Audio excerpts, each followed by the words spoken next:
Hey, good afternoon. This is Sarah Puente, and I am blessed to have Miss Scott here. And Miss Scott works at the Effingham County Middle School with me. And just a quick side note before we get started that Kelsey and I came up with the questions together because of her school location. She's not able to get Wi-Fi to connect to our meeting. So this is a combined effort for our questions for you, Miss Scott. So why don't we go ahead and start off and tell us about your position here at Effingham County Middle School. All right, well, as instructional supervisor, one of the biggest tasks that I have is creating a master schedule for our school and scheduling all of the students in our school. So I look at, I have to keep up with teacher certifications. I look at, are they a special education teacher? Do they have gifted certification? And I look at the services that our students receive and make sure that they get scheduled correctly. Another thing that I am over in my position is I kind of look at all of the different content that's taught in our school, making sure that the correct standards are being taught, the pacing guides and curriculum maps are being followed, that teachers are grading things as they should be. So I'm checking grade books. So I kind of keep up with anything that deals with curriculum. Also, one of my duties here at ECMS is I'm also over Title One. So I keep up with our Title One budget and create a Title One plan, of course, with parent and faculty feedback, and also make sure that we're spending those Title One funds on things that are going to directly affect our students here at ECMS.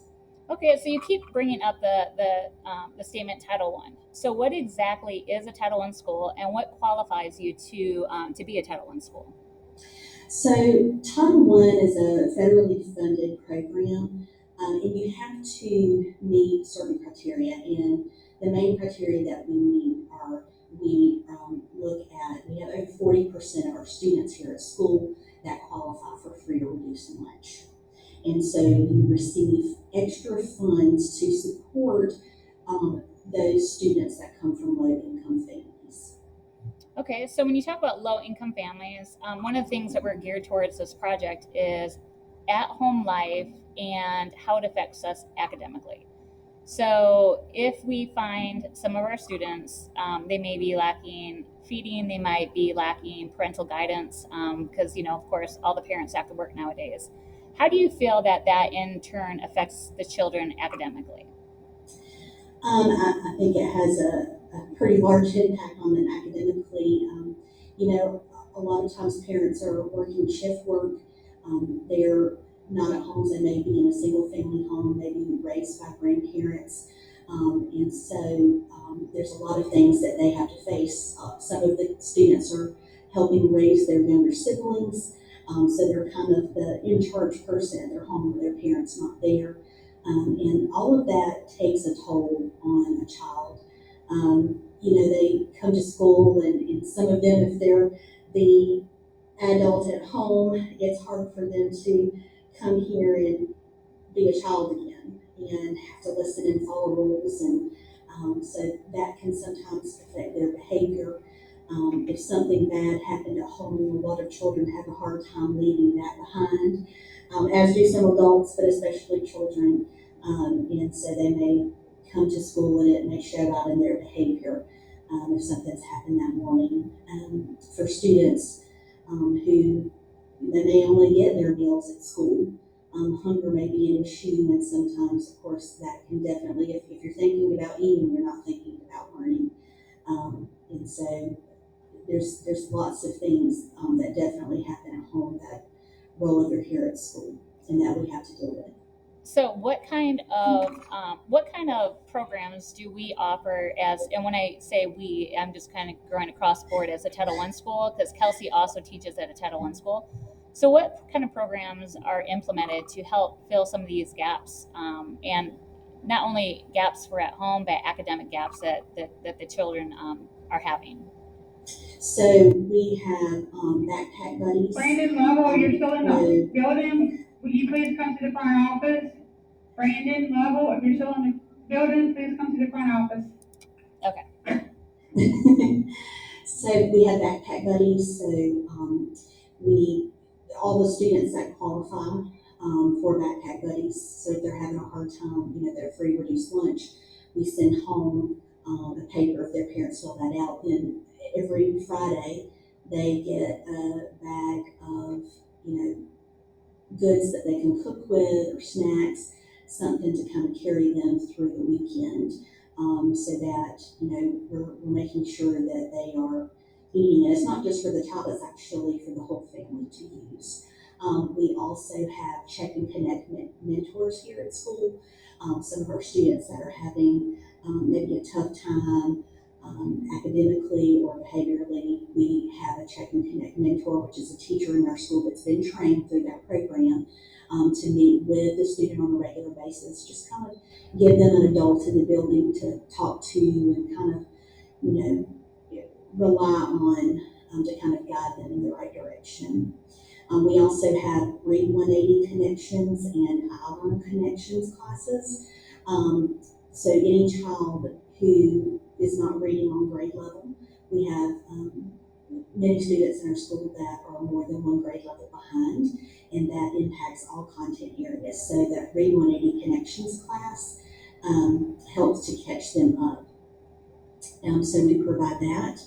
The I Learn is if they are, behind in math. So the I Learn teachers here work with the math teachers, and they know what's being taught in class, so they can work on those prerequisite skills needed to be successful in math. We also have an Apex counselor here on campus, who is a mental health counselor. She's here several days a week, and so any of our students that need more than what our counseling service can provide will have access to the Apex counselor. Of course, they have to meet certain criteria, but and then that counselor can give them access to a psychiatrist if needed. Also does family counseling, not just counseling of the child, but also can counsel the whole family. So, we really try to provide that extra support. Now, what kind of um, what kind of what do you think are contributes to outside factors that can hinder students' academic success? Just some of those things that I mentioned earlier. If they really don't have a lot of parent support at home, again, because a lot of those parents are working and aren't home when their kids get home from school and need help with the homework. And so those children are not only kind of raising themselves, but raising their younger siblings. Um, Definitely, if they're struggling with food, that's a factor that's going to affect us. If they live in a home that is chaotic and they experience trauma, that definitely affects how our students are behaving and also just academically how they're doing at school. So all in all, with the counseling programs, the feeding programs, the mentor programs, the I Learn and the Read 180 programs, do you feel that all of this will contribute to closing that gap academically and things that are at home? Definitely, I think so. Especially, the counseling and the mentor programs. I think that, in our communication with the parents, we always try to include parents in everything that we do. So when they're put in an I-Learn or a Read 180 Connections, we call and talk to the parent to tell them why we're doing that and that we're trying to offer extra support. We ask them, hey, we'd like to provide this check and connect mentor teacher for your child because we see they're struggling in this or that way. So I really think that those things help close the gap. I forgot to mention one of our big initiatives here at school is our literacy block in the morning, where we address every child with reading, and that is definitely we have data to support that has definitely helped close the gap, as well as our Read 180 and Math 180.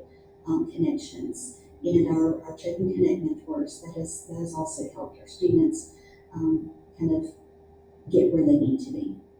Well, perfect. Do you have any closing, anything in closing that you would like to that you'd like to share?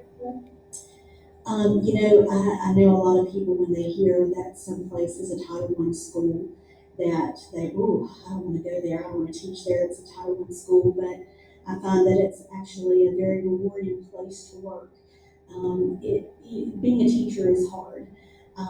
Being in a Title I school, yes, it is hard, but the kids here, they emotionally and academically need you, and there are kids here that you're going to make a difference in their life, and that's all you can ask for as a teacher, and I wouldn't work any other place.